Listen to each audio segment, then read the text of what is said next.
Hi guys, for today's video, tuturuan ko kayo kung paano magbayad ng ating mga Pag-ibig monthly contribution gamit ang Landbank app.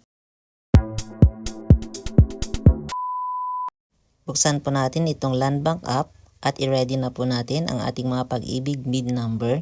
At dito po sa dashboard, makikita po natin dito sa baba ang bills payment. I-click lamang po natin ito. Pindutin po natin ang pay bill. I-click po natin itong select biller. Pindutin po natin yung arrow na makikita po dito sa gilid.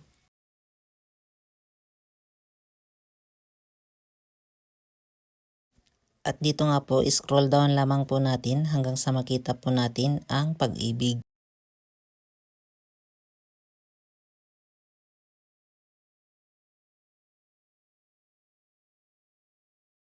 Then, select lamang po natin itong Pag-ibig. I-click po natin yan. And then, i-enter na po natin ang ating mga Pag-ibig account number.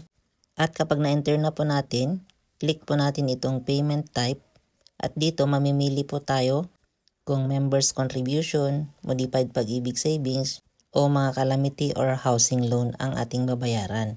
At since magbabayad tayo ng contribution, i-click po natin itong pinakauna, itong members contribution. After that, i-click po natin itong continue.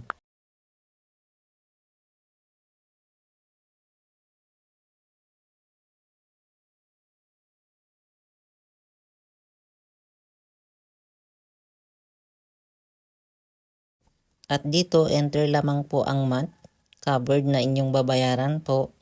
Then once ma-enter po ninyo ang period covered, click po natin itong amount at enter po kung magkano ang ating ibabayad. Then click po natin itong pay now.